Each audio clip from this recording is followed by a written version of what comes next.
Hi folks, it's John Nizman from lastchanceautorestore.com. I'd like to share with you another update on this BMW.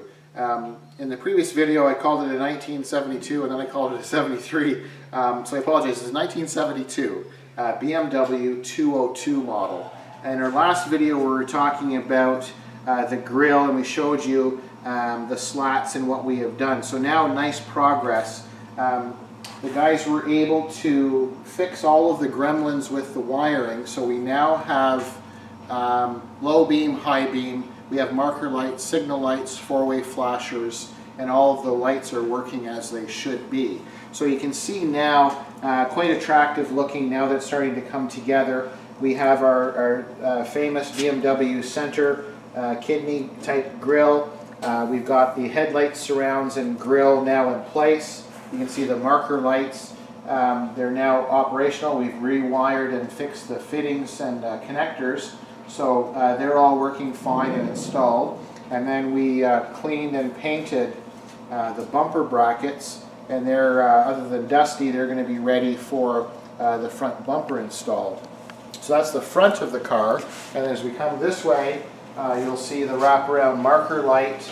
And then we're still doing quite a bit of work on the dash and interior components before we can start putting that together. But we're making lots of headway with the rear of the vehicle. So now we have the bumper on.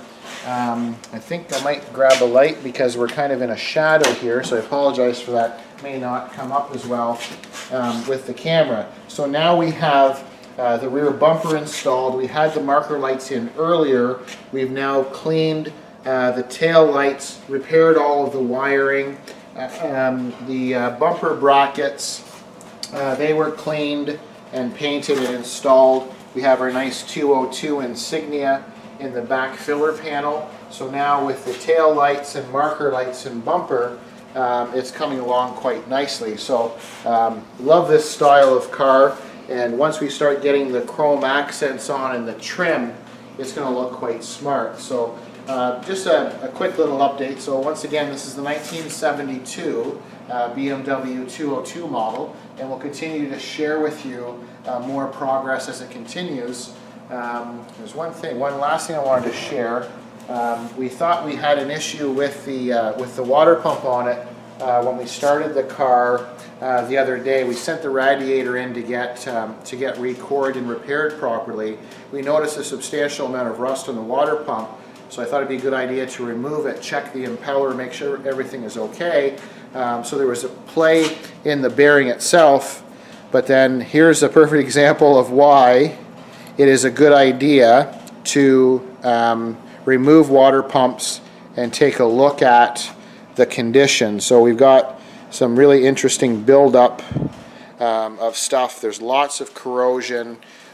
Most of it I'm assuming is from sitting, but we've got lots of rust and residue, and then there's play in the water pump. So we've ordered a new water pump, so it was good that we were able to think about pulling that and inspecting it. So we'll continue to make sure that everything is in proper operating condition. So we've ordered a water pump and some other components. And then, like I say, we'll share with you more as the build continues. So thanks for watching, and I'm John from lastchanceautorestore.com.